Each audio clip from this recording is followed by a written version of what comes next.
안녕하세요. 저는 30대 후반 여성입니다. 저는 정말 드라마에나 나올 법한 기구한 인생사를 가지고 있어요. 남들이 들으면 참 재밌을 이야기들인데 전 정말 힘든 일들이었죠. 하지만 지금은 어느 정도 편해졌기 때문에 여러분들에게 이런 이야기도 할 수 있는 용기와 마음의 여유가 생긴 게 아닐까 싶습니다. 어릴 때부터 매번 들었던 소리가 있었어요. 지질이 복도 없는 년. 그 말 그대로 저는 정말 지지리도 복이 없는 사람이었습니다. 부모 복도, 친구 복도, 남편 복도 그 무엇 하나 있는 게 없었죠. 매일매일 싸우기만 하는 가난한 부모님 밑에 태어나 제대로 된 양육 한 번 받은 적 없이 컸고 그게 티가 나는지 친구가 없었습니다. 그 누구도 불행해 보이는 저와 친해지고 싶어 하지 않았거든요. 친하게 지내고 싶어 하지만 않으면 다행스럽게요. 전 학창 시절에 가난하고 혼자라는 이유로 정말 모진 괴롭힘을 당했어요. 동급생인 친구들에게요. 선생님과 부모님의 방관 아래 친구들의 괴롭힘은 더더욱 심해졌고 전 고등학교도 채 졸업하지 못한 채 집을 뛰쳐나왔습니다. 어딘들 그 지옥 같은 학교와 집보단 나을 것 같았거든요. 하지만 나와서도 쉬운 건 아니었죠. 여자에다 어리단 이유로 일을 하고서도 돈을 못 받는 일이 허다했고 성추행 같은 건 일상이었습니다. 정말 험난하고 모진 세월을 보냈죠. 하지만 어딘들 그 집과 학교보단 낫단 생각으로 일을 악물고 버텼습니다. 안 해본 일이 없이 밤낮으로 일을 한 덕분에 20살이 될 쯤엔 작은 원룸을 구할 수 있었어요. 물론 월세긴 했지만 말입니다. 그래도 아무도 침범하지 않는 제 공간이 생겼다는 사실에 정말 벅찼었던 기억이 있네요. 그동안은 식당 같은 데서 일하며 쪽방에 얹혀 살았었거든요. 그쯤 아버지가 돌아가셨다는 소식이 들려왔습니다. 엄마가 찾아왔었어요. 너그 애비가 보험을 들어놓은 게 있단다. 그래도 죽을 때는 이런 거 하나 주고 죽네. 엄마는 그렇게 말하며 저에게 통장 하나를 건넸습니다. 5천만 원. 그 당시 저에겐 정말 너무 큰 돈이었어요. 물론 지금도 큰 돈인 건 변함이 없죠. 이제 와서 엄마 노릇하겠다는 건 아니고 그냥 니도 니 애비한테 괴롭힘 당하면서 컸으니까 그 보상이라고 생각하고 받아. 그 돈을 거절할 만큼 현실을 모르는 것도 아니었고 또 그 큰 돈을 거절할 만한 배짱도 없었습니다. 그래서 그냥 받았어요. 그리고 하던 일을 잠시 그만두고 고등학교 검정고시를 준비했습니다. 인제 와서 공부를 새로 시작하겠다는 건 아니었지만 중졸은 아무래도 더 취직할 때 불리하더라고요. 최소 고졸은 되어야 할 것 같아 그냥 검정고시를 봤죠. 그래도 공부머리가 아예 없던 건 아닌지라 수월하게 검정고시를 딸 수 있었습니다. 그게 23살쯤 됐을 무렵이었네요.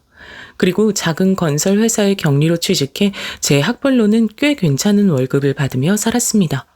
딱히 욕심도 없었던지라 현실에 그냥 만족하면서 살았어요. 아무도 날 때리지 않고 아무도 날 괴롭히지 않는 지금이 가장 행복하다 하면서 말입니다. 그렇게 하루하루를 별다른 일 없이 살아가던 어느 날이었죠. 현장에서 일을 하던 노동자 중 한 명이 저를 참 좋아했습니다. 어릴 때부터 외로움을 많이 타서 그런 건지 아님 저한테 그렇게 잘해주는 사람을 처음 만나 그런 건지 전 그 사람을 참 좋아했어요. 그렇게 몇 년간 연애하고 프로포즈를 받았을 때도 정말 행복했었습니다. 제 집안 사정을 알고 그는 저를 더 신경을 썼죠. 그래도 당신 엄마인데 인사는 가야지. 그 사람은 굳이 엄마에게 인사를 가겠다고 하더군요. 저랑 엄마는 저한테 돈을 가져다 준 그날 이후 한 번도 얼굴을 본 적이 없었거든요. 그 사람 성화에 못 이겨 거의 10년 만에 엄마를 보러 갔습니다. 오랜만에 보는 엄마는 많이 늙어 있더군요. 그 모습에 마음이 좀 쓰이긴 했던 것 같아요. 꼭 그렇게 험한 일 하는 사람이랑 결혼해야겠니? 엄만 나중에 저에게 그렇게 물었었어요. 아버지가 목수셨거든요. 험한 일 하는 사람들은 성품도 험하다고 그러면서 말리셨던 기억이 있습니다. 내 결혼이야. 난 엄마처럼은 안 살 거니까 걱정하지 마. 내가 무슨 자격으로 네가 하겠다는데 말리겠니? 그냥 걱정스러워서 그러는 거야. 하지만 저는 엄마의 말을 듣지 않고 결혼했어요. 그리고 그와 사는 7년 동안 한 번도 후회를 한 적이 없습니다. 그 사람은 정말 저에게 잘했고 다정했어요. 저랑 그 사람 사이엔 아들이 하나 있었는데 아들에게도 정말 다정한 아빠였습니다. 결혼한 뒤로 종종 얼굴을 보는 엄마도 정말 괜찮은 사람인 것 같다고, 그때 편견이 있었던 것 같다 그렇게 얘기했으니까요. 엄청나게 행복한 건 아니었지만 나름 행복했습니다. 충분하진 않았지만 아끼면 크게 부족함 없이 생활할 수 있었고 다정한 남편과 귀여운 아들이 있었으니까요.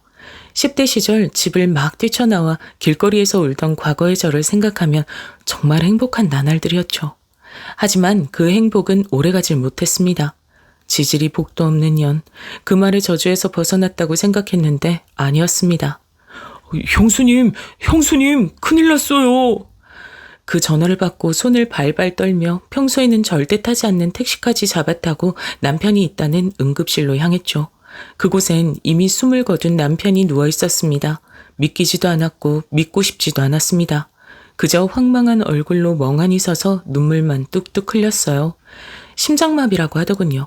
일을 하다 쓰러졌는데 조금 늦게 발견됐다고요. 저는 정말 정신이 하나도 없었습니다. 뭔가를 처리할 정신도, 장례를 준비하고 치를 정신 같은 것들 말이죠. 그래서 남편의 직장 동료들이 하라는 대로 멍하니 앉아 고개를 끄덕이고 사인을 했네요. 나중에 알고 보니 산재 처리를 하지 않겠다는 회사의 각서 같은 것들이었더라고요. 정말 지지리도 복도 없죠.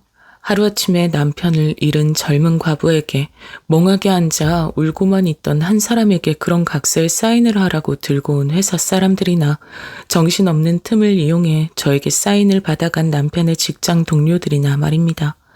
그래서 저는 남편의 회사에서 단 한 푼도 받질 못했어요.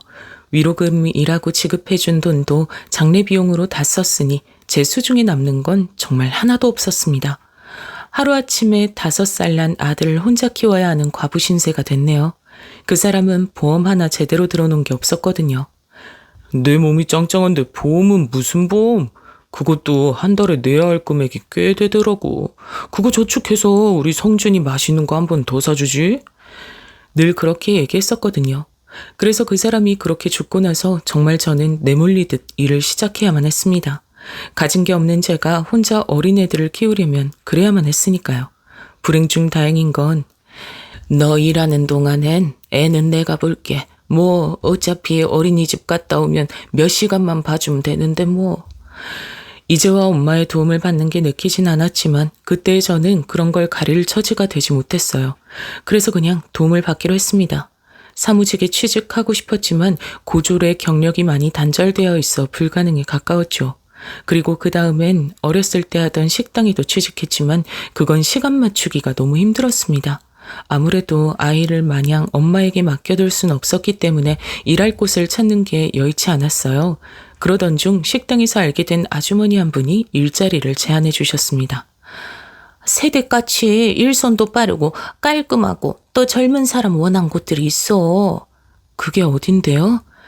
가정부인데 딱 정해진 시간에만 가서 청소랑 빨래 해주면 되고 가끔 집주임 심부름 같은 거 해주고 그리고 요리까지 하면 추가금도 있고 요즘 부자들 점잠 뺀다고 갑질 같은 것도 많이 안 하고 일도 이런 곳보다 수월하고 벌이도 좋아. 대신 거기 연결해주는 사람들 테스트 통과하긴 해야요. 소개 한번 시켜줘. 자신은 나이가 많아서 탈락했다며 부잣집 가정부를 할 수 있는 업체를 소개해 주셨죠. 테스트는 생각보다 간단하긴 했습니다. 학벌과 집안 사정을 묻고 그 다음으론 어떤 일을 했는지 묻는 게 다였습니다. 다행히 면접을 잘 통과해서 어느 집으로 배정받았어요. 그리고 첫 출근을 했죠. 시간도 딱 좋고 월급도 그 전에 받았던 곳들보다 많았던 곳이라 오래 일하고 싶었습니다.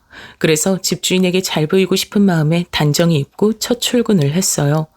보기만 해도 기가 죽는 으리으리한 집 앞에서 벨을 누르고 집주인이 나오길 기다렸습니다. 문이 열리는 소리가 들리자마자 꾸벅 인사를 했어요. 그리고 고개를 들었습니다. 너? 이은영? 아는 얼굴이었어요. 그것도 절대 다시 만나고 싶지 않은 그런 얼굴이요.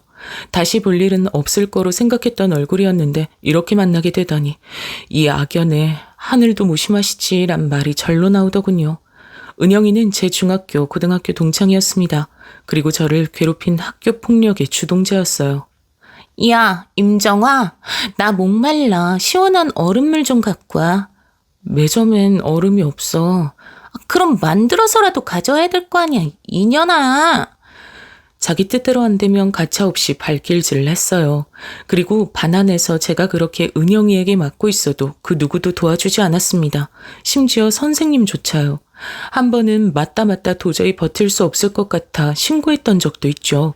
하지만 돌아오는 건 학생들 일은 학생들끼리 해결하라는 경찰의 말과 선생님의 따기뿐이었습니다. 이게 학교 망신을 주려고 경찰에를 가? 은영이 집은 부자였거든요. 동네에 은영이 부모님을 모르는 사람이 없을 정도로 말입니다. 소문에는 학교의 발전기금도 어마어마하게 낸다는 얘기도 있었어요. 제가 신고를 했던 경찰서의 경찰관들도 이미 은영이 부모님에게 다 한 번쯤은 돈을 받은 적이 있는 사람들이란 말도 들었습니다.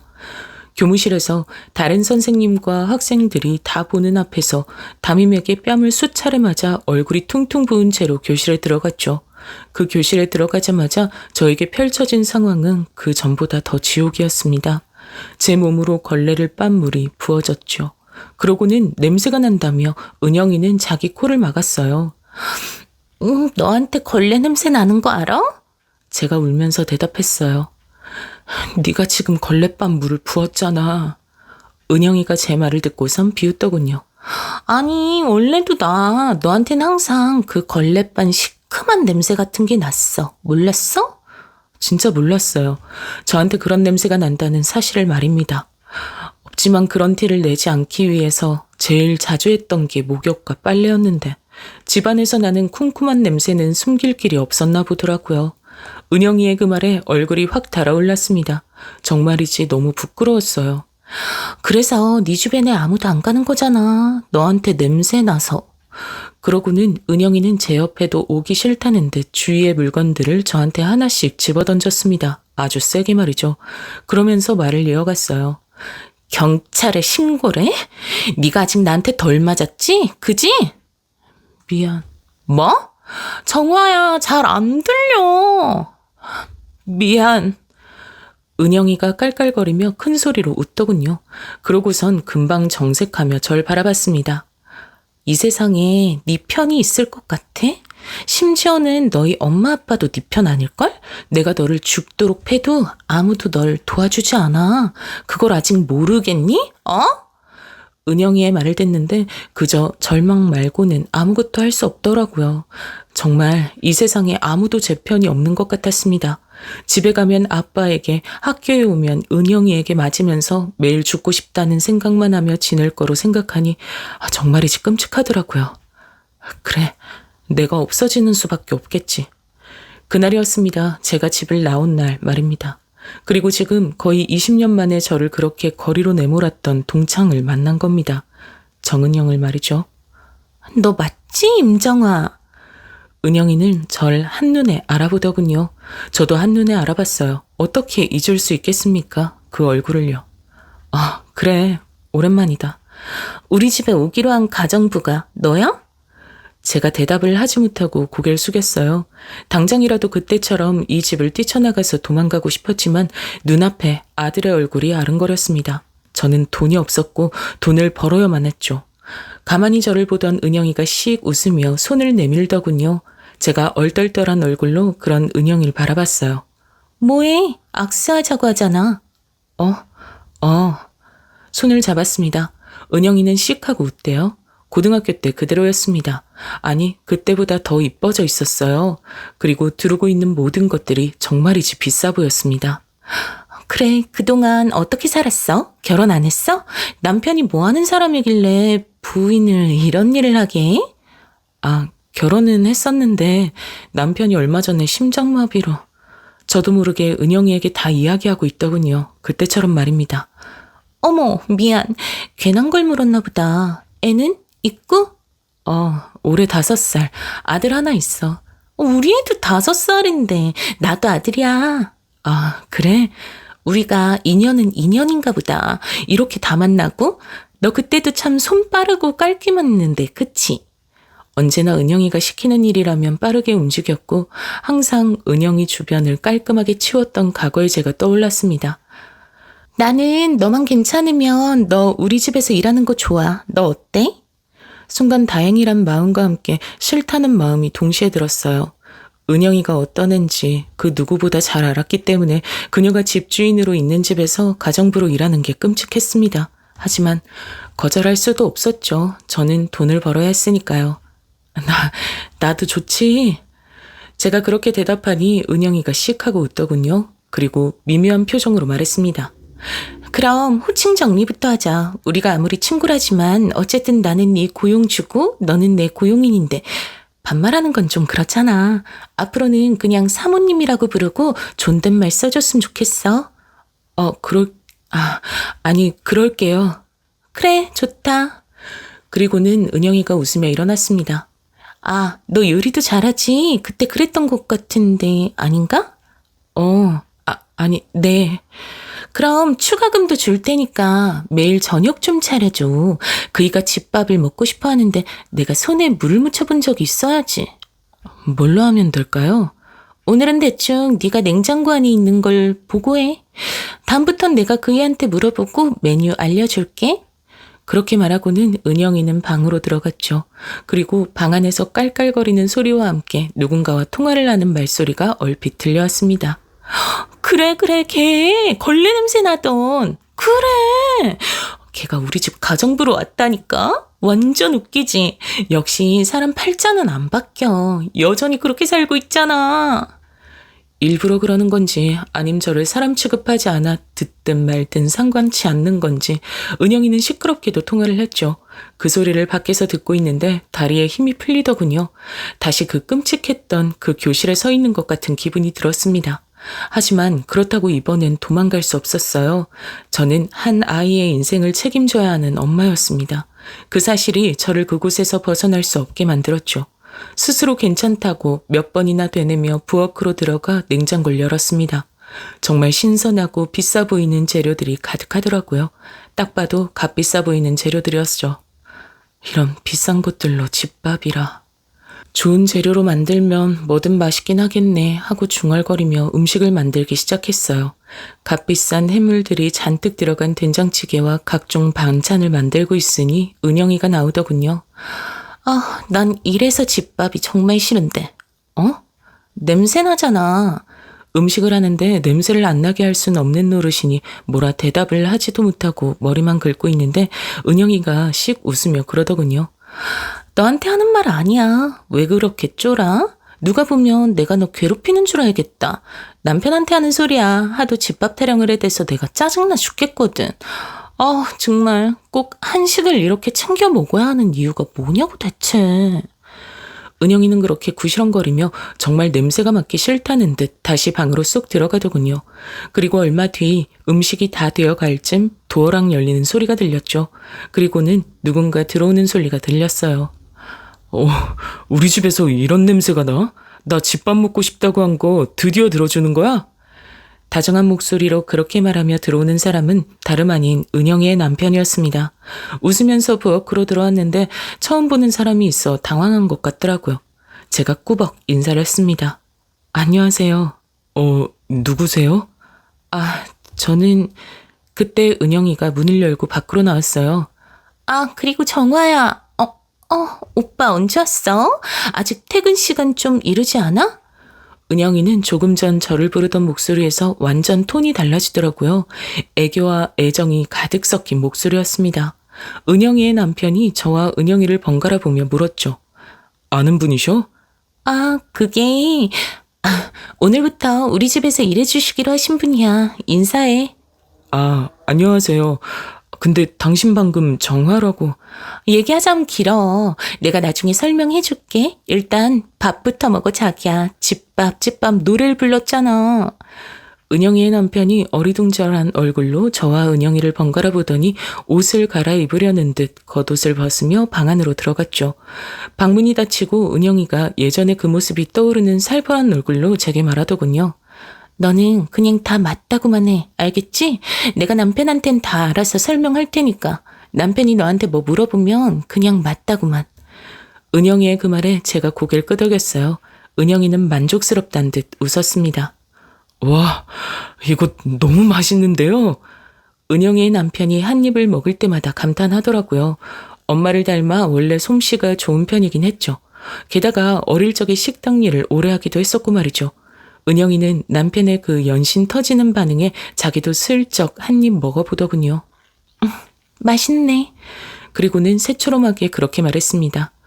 맛있는 정도가 아닌데 나 밖에서도 이렇게 맛있는 음식 못 먹어봤어. 진짜 식당 차리셔도 되겠네요. 그 말에 대꾸도 하지 않고 그냥 고맙다는 듯 고개만 꼬뻑 하고는 부엌을 나왔습니다. 그런 저를 따라 은영이가 나왔어요. 야, 내일부턴 오전 10시쯤 와서 4시까지 일하다 가. 원래 계약서상으로는 5시잖아요. 돈은 그대로 줄 테니까 그냥 그렇게 해. 그리고 오늘은 그만 퇴근해. 저야 뭐 그래주면 고마운 일이니까 알겠다고 고개를 끄덕이곤 그 집을 나왔습니다. 정말이지 긴 하루였어요. 오늘만 같으면 그렇게 힘들지도 않겠다고 생각하며 잠이 들었던 것 같아요. 하지만 그건 엄청난 제 착각이었습니다. 은영이는 여전히 못돼 먹었더라고요. 절 내려다보며 우월감을 느끼는 게 그랬습니다. 그래도 어찌어찌 버틸 수 있긴 했어요. 속은 상했지만 고등학교 때처럼 폭력을 행사하진 않았으니까 말입니다.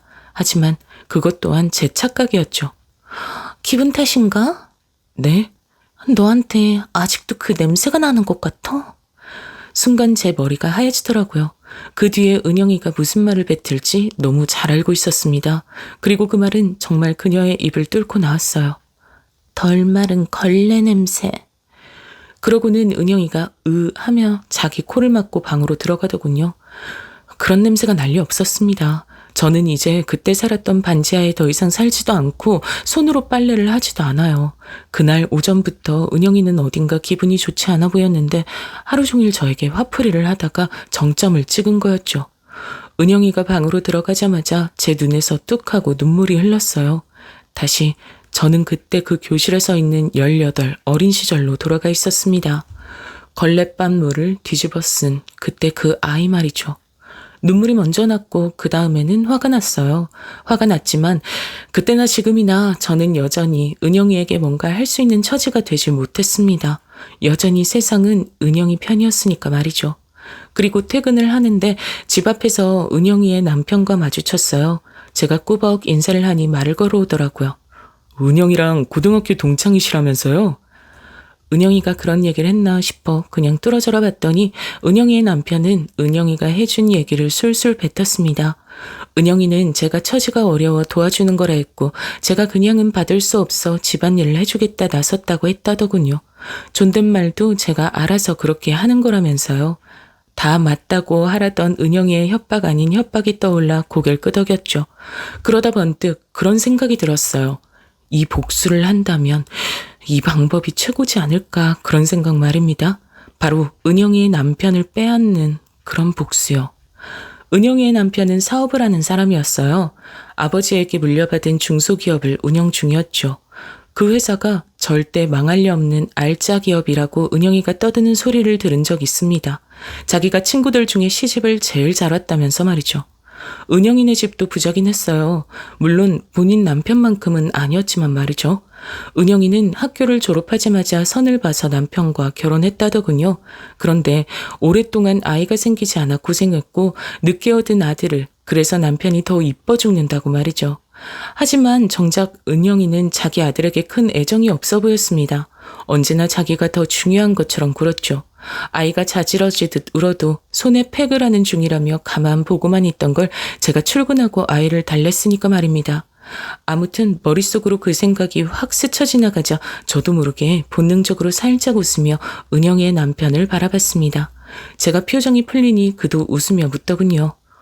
요리를 어떻게 그렇게 잘하세요? 엄마가 솜씨가 좋으시기도 하고 어릴 때부터 안 해본 일이 없었거든요. 식당 일도 오래 했어요. 이 정도는 뭐 아무것도 아니죠. 전혀 고생하신 분 같지가 않은데 하며 은영의 남편이 말을 얼버무리더군요. 어릴 때부터 너는 웃으면 참 예쁜데 왜 그렇게 안 웃냐는 말을 자주 들어왔었거든요. 사실 은영이의 괴롭힘이 더 심해진 것도 은영이가 좋아하던 선배가 저보고 너는 웃는 얼굴이 이쁘다 이런 이야기를 하고 나서 더더욱 심해졌었고 말입니다. 평소에는 워낙 웃을 일이 없으니 그 얘기를 잊고 살았었는데 번뜩 스쳐가듯 그 이야기가 생각났습니다. 그래서 다시 한번 웃으며 그를 향해 꾸벅 인사를 했죠. 웃으니까 인상이 확 다르시네요. 아, 그래요? 평소엔 웃을 일이 없어서. 그럼 전 이만 가보겠습니다. 그러고 돌아서 나왔습니다. 등 뒤로 그의 시선이 느껴졌어요.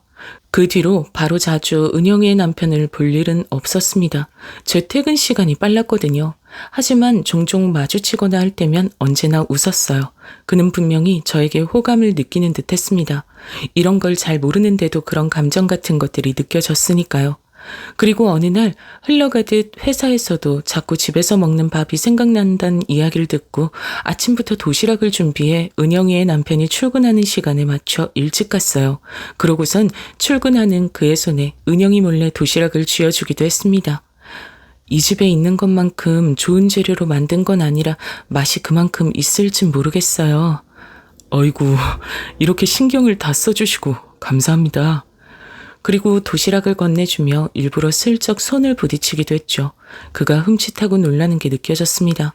제가 놀란 얼굴로 손을 얼른 떼내며 죄송하다고 하자 그가 웃으며 괜찮다고 하더군요. 그리고 그날 한 가지 알게 된 사실이 있었습니다. 이른 출근으로 알게 된 사실이었죠.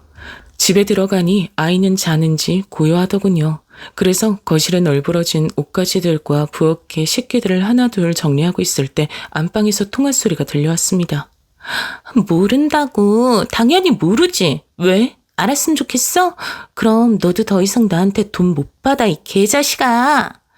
평소라면 무슨 말을 하든 신경 쓰지 않았을 텐데 그날은 신경 쓰이더라고요. 그래서 방문 앞으로 다가갔습니다. 귀를 바짝 가져다 대지 않아도 문 너머로 소리가 다 들렸어요. 은영이는 집에 아무도 없다고 생각하고 큰 소리로 떠들었습니다. 준우가 네 아들이면 뭐? 내가 데려가라면 네가 키울 수나 있어? 그 말을 듣자마자 눈이 동그랗게 커졌죠. 하마터면 손에 있는 휴대전화를 떨어뜨릴 뻔했습니다. 하늘이 주신 기회구나 싶었어요. 잽싸게 휴대폰의 녹음 기능을 켰죠. 녹음 버튼을 누르자마자 은영이의 충격적인 말들이 쏟아졌습니다. 그냥 얌전히 내가 주는 돈이나 받아 처먹어. 내가 뭐 준우랑 너한테 가면 네가 나 책임질 수나 있어? 우리 집 예전 같지 않은 거 알잖아. 너 씀씀이나 나 씀씀이나 지금 남편 아님 감당 안 된다고. 도대체 얼마나 이 소리를 해야 알아들어? 은영이의 목소리는 점점 커졌어요. 왜? 인제 와서 친아들이 픽줄이 막 땡겨? 너 내가 준우 낳겠다고 남편 아들로 키우면 된다고 할 때 책임 안 져도 된다고 좋아했지? 그럴 땐 언제고. 이제 나이 먹으니까 아들로 데려가고 싶어? 네가 나랑 준우 책임져 줄 능력이나 돼? 난 절대 남편이랑 이혼 못해. 나 이 생활 절대 포기 못한다고. 그러고는 씩씩거리며 휴대전화를 던지는 듯한 소리가 들렸죠. 저는 재빨리 현관 쪽으로 나갔습니다. 그리고는 안방문이 열렸다 닫히는 순간을 귀 기울여 들었다 현관문을 닫는 소리를 냈죠. 그리고는 마치 지금 출근한 양 집 안으로 들어섰습니다. 그런 통화를 막 끝내고 나서였는지 은영이는 저를 보자마자 놀란 눈을 하더군요. 뭔가를 들킨 사람처럼 말입니다. 왜 이렇게 일찍 왔어? 오늘 어쩌다 보니까 준비도 빨라졌고 차도 바로바로 와서 일러졌네. 빨리 온다고 아무도 너한테 잘한다고 칭찬할 사람도 없고 오히려 거슬리기만 하니까 앞으로는 맞춰서 와. 왜 시키지도 않은 짓을 해? 은영이는 그렇게 날카롭게 말한 뒤 방 안으로 다시 들어갔습니다. 은영이가 들어간 뒤 녹음된 음성을 들어봤어요. 녹음이 잘 됐더라고요. 그것도 아주 잘 말입니다. 그 뒤로는 무슨 보험을 하나 들어둔 듯한 든든한 기분이 들긴 했죠. 은영이의 엄청난 약점을 제가 알게 된 셈이니까 말입니다. 은영이가 무슨 기분 나쁜 소리를 해도 한 귀로 듣고 한 귀로 흘릴 수 있겠더군요. 그러는 와중에 은영이의 남편이 드러내는 저에 대한 호감은 점점 확실해졌습니다. 일찍 퇴근하는 일이 잦아진 게 그중 하나였죠. 자기 요즘 퇴근이 이르다? 요즘 회사 일이 한가하기도 하고 준우도 너무 보고 싶고. 하여간 아들이라면. 은영의 남편은 저에게 자꾸 말을 걸고 싶어 했어요. 은영이 없는 틈을 타서 말입니다. 저는 일부러 한 번에 알려주지 않았어요. 그리고는 슬쩍슬쩍 하나 두 개씩 이야기했어요. 일부러 애가 다르라고 말이죠. 그리고 예상대로 그는 그런 것 같았어요. 점점 대담해졌으니 말입니다. 하루는 은영이가 자리를 비운 사이에 슬쩍 제 손을 잡아서 제가 놀란 얼굴로 그를 봤던 기억도 나네요.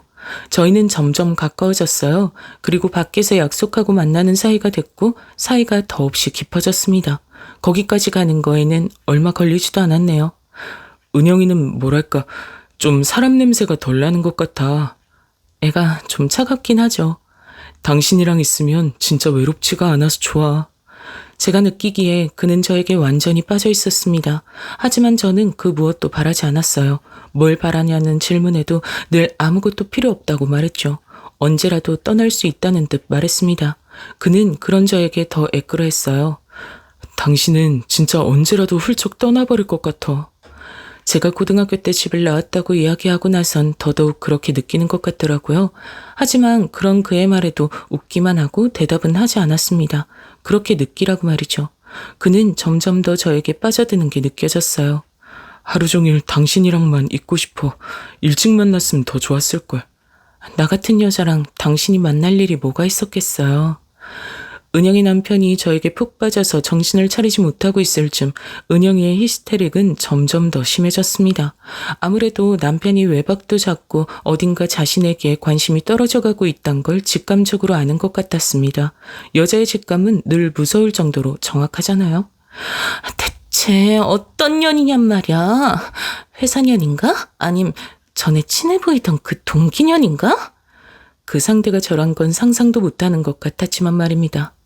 야, 내가 저거 제대로 정리하라고 했지. 삐뚤잖아. 저에게도 점점 더 옛날처럼 악독하게 굴기 시작했어요. 스트레스를 저한테 풀었던 겁니다. 너는 예나 지금이나 제대로 하는 게 하나도 없냐? 멍청해서 그런가? 그리곤 저를 확 밀치고 가는 바람 제가 넘어졌죠. 그러면서 소파에 부딪혀 팔에 멍이 들었습니다. 은영이는 그런 저를 보고도 전혀 미안한 기색 없이 방으로 들어가 문을 쾅 하고 닫았고 말이죠. 그리고 그의 남편은 제 팔을 보고 걱정했어요. 이 멍이 어디서 들었냐고 말이죠. 그래서 정확하게 이야기하지 않고 넌지시 얘기했습니다. 요즘 은영이가 스트레스 받는 일이 많은가 보더라고요. 은영이가 이랬단 말이야? 아는 척하지 말아요, 절대. 그냥 요즘 스트레스 받는 일이 많은 것 같아서 실수한 걸 테니까. 그런 식으로 은영이가 절 괴롭힌다는 사실을 슬쩍슬쩍 조금씩 풀었죠. 그랬더니 어느 날 그가 묻더군요. 혹시 당신 고등학교 때 그렇게 악독하게 괴롭혔단 동창이 은영이야? 저는 부정하지 않고 슬픈 듯 웃기만 했어요. 아마 그게 충분한 대답이 되었겠죠. 그는 당장이라도 자신이 관여하고 싶어 했지만 제가 말렸습니다. 저는 철저하게 이 위치에서 벗어날 생각이 없다, 욕심이 없다, 그런 것을 강조했어요. 그는 그런 저를 더 가엾게 여겼고 또 안달이나 했습니다. 은영의 히스테리가 점점 더 심해지고 저는 이제 한 방이 필요하다는 생각이 들었죠. 저는 은영이 자리를 비웠을 때 은영의 휴대폰으로 그 남자에게 문자를 넣었습니다.